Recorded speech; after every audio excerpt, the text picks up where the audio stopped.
Greetings, brothers and sisters. My name is Donisha Prendergast, and I am here representing for BlackHistoryStudies.com, educating the community to educate themselves. I have a message for you today. It comes from this book of Proverbs. I am because we are. This proverb I'm about to tell you is a Nigerian proverb. It says, "The world is a school, the earth a classroom, and experience is the best teacher." So get up on your education so you can know more about yourselves. Seen? Rastafari love. Give thanks and praise. And guess what? We are the change that we seek in this world. So be that change. Seen? Blessed love.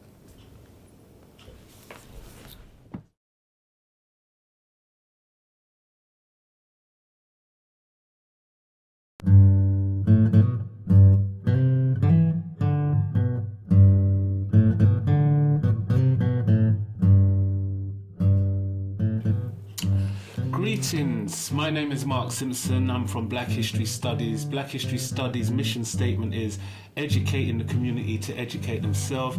Today, I have the pleasure to be joined by Donisha Prendergast, who is the oldest grandchild of the legendary Honourable Robert Nesta Marley, and I just want to welcome you, my sister, and say thank you for taking time out to come and see us and have this discussion, because we don't do interviews, we have discussions because we're all family. That's right.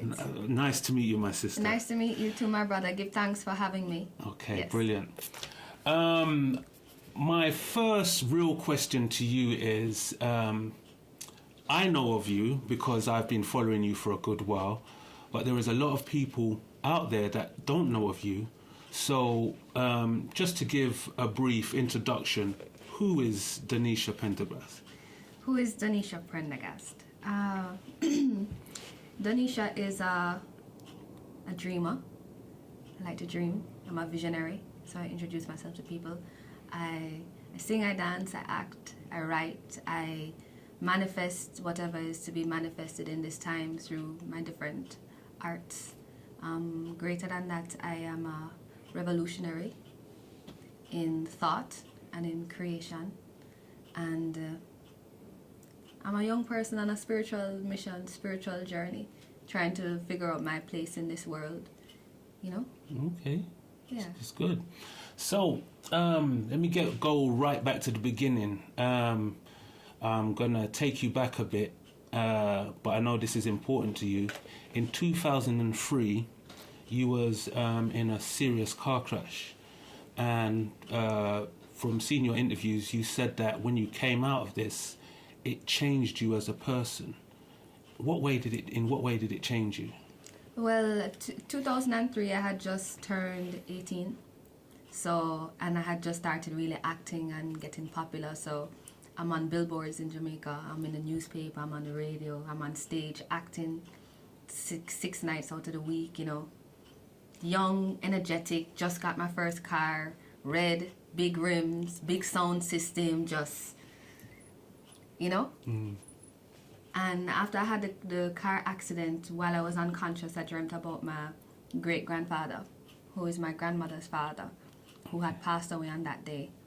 And he was basically saying to me to focus, because there are great works to be done. Sorry to cut you. The day you had the car crash, your great-grandfather passed away as well? Yeah, a few years before. Okay, but on the same day? On the same day. Wow. So, even those things were mystical when I really observed them, you know, because he and I were very close. He taught me to play the piano, and he was just a beautiful spirit. How my life changed is I just became a lot more reflective and a lot more present about what was going on around me. Celebrity and all of that kind of thing, yeah, it's nice, but at the same time, if you're not doing real work, then what's the purpose, you know? So I turned that part of me around and started to humble myself and prepare myself for the work. Okay, so it was an eye opener. The time that you had to reflect opened your eyes to a different way of living. Yeah. made you more spiritual in enough respects, yeah? Yeah, and that was definitely the start of this journey, because at that time I had just started locking my hair too. Oh. So, the energies are high, so yeah, it was a positive and negative energies and finding a middle ground. So it's a very important part and time in my life. 18 years old is always a great transition for everyone. And yeah. Okay. It's significant that you mentioned that you're locking your hair, because it leads on to my next question to you. I can't remember what year it was, but my people are from St. Thomas in Jamaica, a place called Yalos. Yeah. My mum's residing in Albion now, which is just up the road. I was there, I can't remember what year it was, but I remember that I went to East Fest concert in Morant Bay, and Morgan's Heritage was on stage, and they were bubbling, the crowd was bubbling, everything was sweet, and then they sung the song, "You Don't Have to Dread to Be Rasta," and the crowd's mood just changed. And then Red Stripe was flying over my head, Heineken was flying over my head, Guinness was flying over my head, and I'm saying, wow, what's going on? So the question to you is basically, you believe that your locks is your physical representation, right? In terms of Morgan Heritage's their message, you don't have to dread to be Rasta, how do you see that? I think it's the truth. It's a controversial thing to say or to think, because when I first heard the song, I know Morgan Heritage very good. And when I first heard the song, I was saying, you know what am I deal with? But don't have to dread to be Rasta. But when you listen and stop looking at the physical, it's true, because His Majesty never wore dreadlocks in his adult life anyway. This is just a physical thing. Rasta is a spiritual movement. Suppose my dreadlocks fall off. Exactly. Does that mean I'm not Rasta? At the end of my grandfather's life, he lost all of his dreads. Does that mean that he wasn't Rasta anymore? So yeah. So that's a message to all of the people in Jamaica that was throwing these bottles, that it's more than a physical thing, it's a spiritual thing, and it's what's in your heart and not what's on the surface, right? Absolutely. Okay. And in a few years from now, I might just cut off my dreadlocks. It doesn't mean that Rasta. It don't mean nothing. Very true. Because there are many people who are wearing dreadlocks today who don't know, who don't represent it. Exactly. Who just like the style of it. So we can't use the physical. Never judge a book by its cover. Exactly. Next question for you, my sister, is they're all different arms of Rastafari. You have Nyabingi, you have the Bob Ashanti, is it Ethiopian World Federation? What's your view on this, that there's so many different arms? Do you think that it weakens Rastafari in terms of having so much different splits with different views, different ideologies? I don't know if weakens is the word that I would use. It definitely separates Rastafari, and it makes us think that we are different and we have different missions. And I mean, it's just like the world has different cultures, the world has different religions, but we are all living the same, we breathe in the same. It's the same thing with the different sectors of Rastafari. We're all breathing the same, we're all living the same, but we want to identify our differences for whatever reason. I was baptized Ethiopian Orthodox, so my baptismal name is Berhane Miriam. But I also know that under the 12 tribes, which my grandfather was a 12 tribe, I would be Naphtali. Now, when it comes to the conversation where people want to say, who do you identify with, or Ray or Ra? No, I'm just Rasta. Because His Majesty was just Rasta. And if you even ask him, he would tell you that he was Ethiopian Orthodox, because that is the root of it. Yeah. But we're not talking about those things now. Okay. No. So in a way, it could weaken Rastafari. Depending on the mentality of the people. Depending on the mentality of the people. Yeah. Very good. To do this film, RasTa, absolutely wonderful. You traveled to many different countries: Israel, South Africa, Ethiopia, United States. this country as well. Was there any differences between Rastas in, for argument's sake, the USA and Rasta in Israel, Rasta in... What differences did you see? There were definitely differences, but it depends on the cultural context. You see, because Rastafari cannot be expressed the same in every place because every context is different. For instance, when we go to Canada, Rastas are very integrated into the communities. When we go to Jamaica, Rasta in Jamaica is interesting to me, especially since I've done this documentary and come back home, I have a different perspective of Rasta. Rastas in Jamaica were very scattered right now, scattered with our beliefs and the way that we live. Because we are Rasta, we are King Rasta, and the ego take over. You know, so I would really say Jamaica, Rastas in Jamaica are living the least Rasta. Wow. And that's a heavy thing to say, but it's a reality. India, there weren't a lot of Rastas as we know them as Rastas. There were what we call sadhus, and sadhus are holy men, holy Indians who wear dreadlocks, who live up in the mountains. Wow. Yeah. In Israel, they're living Rasta. They keep the reggae music close, and the reggae music keeps them close. And because of the ancient history between Israel and Ethiopia, King Solomon and Queen of Sheba, you know, they have a different overstanding of Rastafari. Okay. But here in the UK, when I came and did my research, I could feel the oppression of the people from that time until now.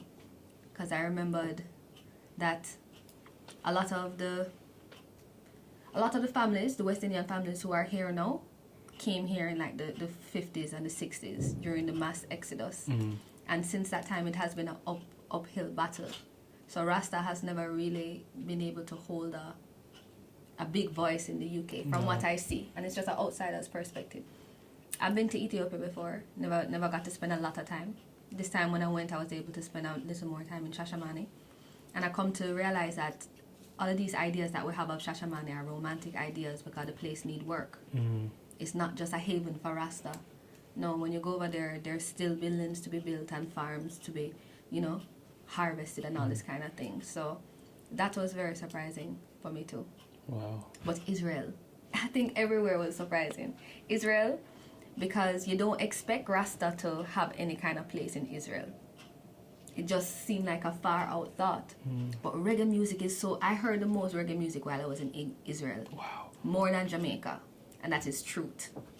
In Israel. Wow. You know? Yeah. So, yeah, man. So you would say that it's good for everybody to take the journey, everybody to travel outside of their own comfort zone and see the world as it is for themselves, as opposed to watching the television or listening to the media itself. So it's best to see it from your own eyes, right? Necessary. And if you can't travel, read. If you can't read, watch TV. And make sense from nonsense. If you can't watch TV, listen. You know, expose yourself to the information or you won't get it. And that's as simple as it is. Use up your imagination. Yeah. Okay. So, from your point of view, what does Rasta mean to you then? Rasta. Just let go. Just tell me everything. Let go. I talk a lot, you know. No, so go ahead. Go ahead. We have plenty of time. Keep it contained. Rasta to me is a safe space to feel brave enough to assert my position as a leader in the world, doing the works that His Majesty and Empress Menen started out and set for us, and walking along the road using the words of His Majesty and of my grandfather as a guiding stick. Rastafari to me is a way for the world to embrace their spirituality without having to identify with a religion. That's why Rasta cuts across all borders. White, black, Chinese, Japanese, Indian. Can't talk. Rasta is for everyone.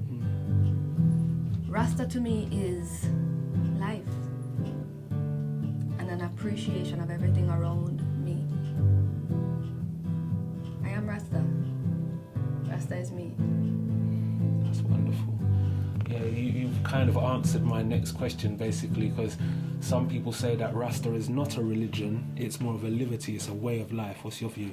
It is a liberty, a way of life, a culture. It's not a religion, because if it was a religion, then it wouldn't be as strong as it is, because it would have too many things for you to go by.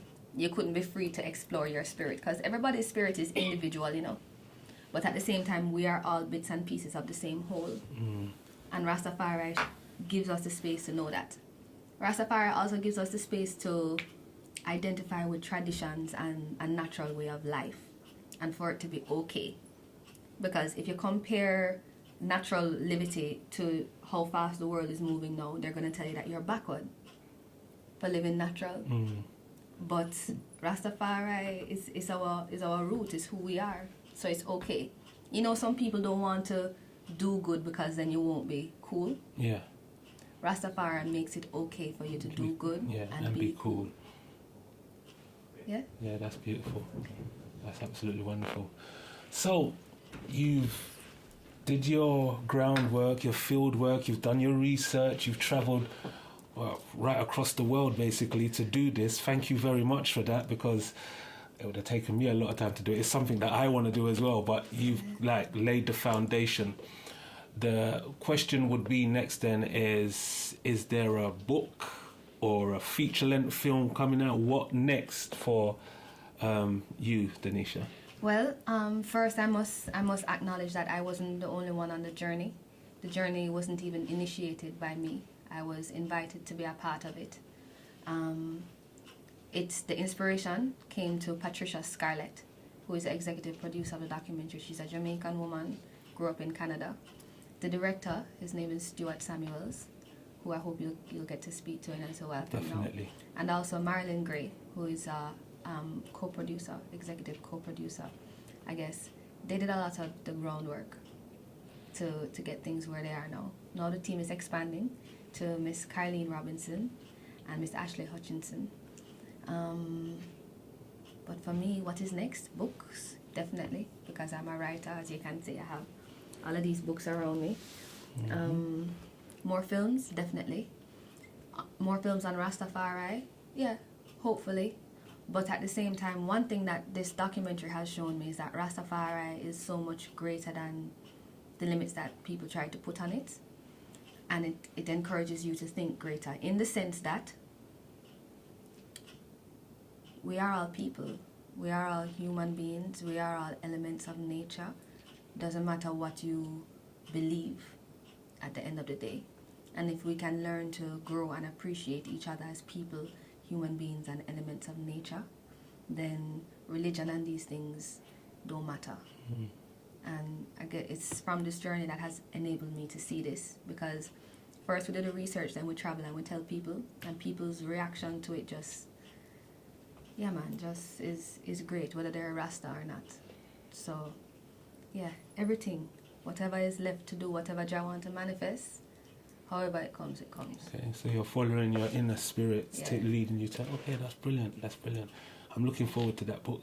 Yeah? Yes, definitely. Yeah, all right. Thanks. Next question is, and we're going to go on to your grandfather now, who is absolutely my favourite singer. Bob Marley, Dennis Brown, Slim Smith, Gregory Isaacs, and Beres Hammond. That's my favourite five. Yeah, in Bob first, Beres second, Dennis third, in that order. Then Slim Smith third. But they are the ones who opened my eyes to who I am as a person. Where I heard, because when I was growing up in school, especially in this country, I never had any connections with Africa. Africa was very negative to me. And then Gregory Isaacs sang Border. If I could reach the border, I would step across. Africa once again. I'm saying, why are you talking about Africa? You're Jamaican. But then it was from there I started to read. The journey started, and it's the same with Bob. Redemption Song. Natural Mystic, I could name a few. Even Peter Tosh, Sarif Margatong. It's all of these type of songs that opened up my eyes. What's your favourite Bob Marley song and why? It's a hard question. What's my favorite Bob Marley song and why? It depends on my energy, my mood for the day. I don't have a favorite. I have a few favorites. So much trouble in the world. Indeed. Yeah, man. That one is a serious one, and the music behind it.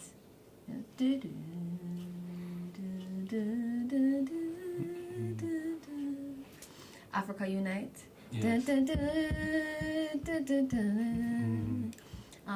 Jaliv.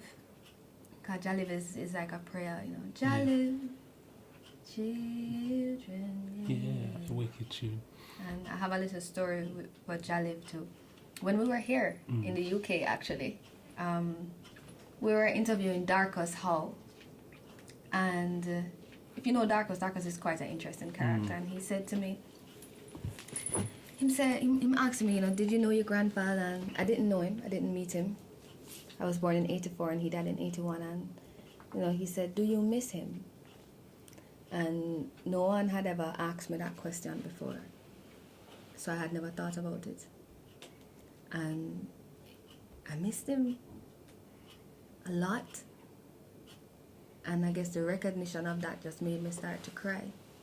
You know, because it was intense. And then just all of these things I was learning along the move of the documentary and revelations about myself. And I just felt heavy, you know. And after the Darkus interview, we were leaving and we were heading back to the house. And it's like about 1 o'clock in the morning. And I'm sitting at the back of the car and it's cold and, you know, I have tears in my eyes and tears in my heart, you know, because I just feel heavy. And out of the blue, you hear, Jaliv, children, yeah, Jaliv. And it was like an out-of-body experience to hear that coming at this point in time, you know. And I just kind of smiled and nodded and just held it to my heart and just said thank you. So since that time, that song has lived with me, you know, and I keep it present. So, yeah. Yeah. When I'm in certain environments, I fling on War as well and just look at the people like, yeah. Are you listening to the words? Are you listening? Yeah, because that has to be done because I do a radio show. I haven't done it for a few weeks because of Black History Month and that is our busiest period. But I do a radio show called Message in the Music. It's a 2-hour show. I could do the full 2 hours and play just Bob. Because there's always a message in the music. Even the so-called love songs like Waiting in Vain and that, there's always a message in the music, which is absolutely wonderful. So, Bob, in my opinion, the Honourable Robert Nesta Marley's mission was to enlighten and educate black people all over the world, which he has achieved through his music. What is your ultimate mission? Well, first, I want to add to that. I think my grandfather's mission was to educate not just black people, but all people. Because he himself was both black and white. And he identified that. And it's funny because coming back to the conversation with Darkus, he pointed out something that made a lot of sense. That my grandfather, he never set out to change the world. He didn't know that it was going to be like that. He just set out to sing music and to heal himself, to make himself, to give himself a voice, a way to express himself, you know. So, my mission in this day is to love people and everything that entails, to bring a greater understanding to the phrase one love, because it's not just one single love. It's like all of us come together to make one. Yeah. You know? Yeah. And I'm not a big singer like my family is. I can sing a little bit, but the gift that Jah has given me is communication. I find that I'm a good communicator, and I love to love people. I love to hug, I love to smile, I love to do these things, you know. Love conquers all, my sister. Yeah. Most definitely. That is my mission. And also to bridge the gap between celebrity and people. There's no such thing as celebrity. Who is a celebrity? You know what I mean? Here today, gone tomorrow. Yeah, man. I could do some serious work, man. I could use the platforms that we've been given to plant seeds and them things. So that's my mission in this day. Brilliant. Yeah. Why should everybody see this film, this documentary? RasTa, A Soul's Journey. Because everybody's on a journey. Sometimes it's a physical journey. Sometimes you have to get on a soul journey and a spiritual journey. And I think this is a good reflection of a young woman on her own journey trying to find her place in the world. Outside of being Bob Marley's granddaughter or whatever it is. A young person trying to figure out who they are and what they can do in the world. And everybody was once a young person or will be a young person, you know? And everybody loved Bob Marley music. Now let's talk about the thing that inspired him. Not just the celebrity, but the message. So, yeah. Brilliant. I wish the Queen could come and see it too. I bet she's seen it already. You know? I'm sure she has. Queenie, I'd Yeah. love to have a reasoning with you about Rasta. Well, I'm going to send her a copy anyway because she Yeah. needs to see it. No disrespecting, you know, it's just, there's so many things we misunderstand about each other. And I think this documentary gives us a space to have certain conversations without judging and pointing fingers, you know? It's one love thing. Yeah. Okay. And finally, you said you want to come back. Once you leave here and go, you're going to come back and do some stuff. Could you elaborate on that some more so the people that are watching this know exactly what you want to do, and if we can help, we will definitely put our energies towards it. All right. First, I'm going to ask you to get a pen and paper and write this down. The name of the documentary is RasTa, A Soul's Journey. Check us out on Facebook, facebook.com/RasTa, A Soul's Journey. Visit the website, www.rastajourney.com. Keep posted on what we're doing. In terms of coming back to England, coming forward to England, we're doing a lot of traveling around the world showing the documentary. And one of the things that is standard and almost mandatory is every country that I go to, I need to go to a school or a community center, but somewhere outside of the theatre setting where, just like you said, we can have reasonings. So hopefully the next time I come back to the UK, we can set up a series of schools, of community centres, you know, getting the conversation started on the ground. So look forward to that, but you have to stay tuned to the website to see what's popping. And stay tuned to Black History Studies, www.blackhistorystudies.com. As soon as it's happening, we'll let you know because we're going to make it happen. Nice. Danisha, I want to say thank you very much, my sister. No problem. One love all the time, and we look forward to having you back again in the very near future. Thank you very much. Me One too. love. Before I leave, I want to read something to you, though. Yes. Choose a number 4. between 1 and 60. 4. Okay? You said 4. Today I'm going to be reading a quote from 60 Visions, a book of prophecy by my grandfather. It was put out by his 60th birthday a few years ago. Number 4. Number 4 says, well, I personally is a servant of His Majesty, doing no hard work, just doing what Jah say I have to do. And through Him give I the power to play music, and Him give I the inspiration to say these things to the people who Him work through. Because I know said Jah have I and I living in every life. That's beautiful. Can I pick another number, please? My number is going to be 22.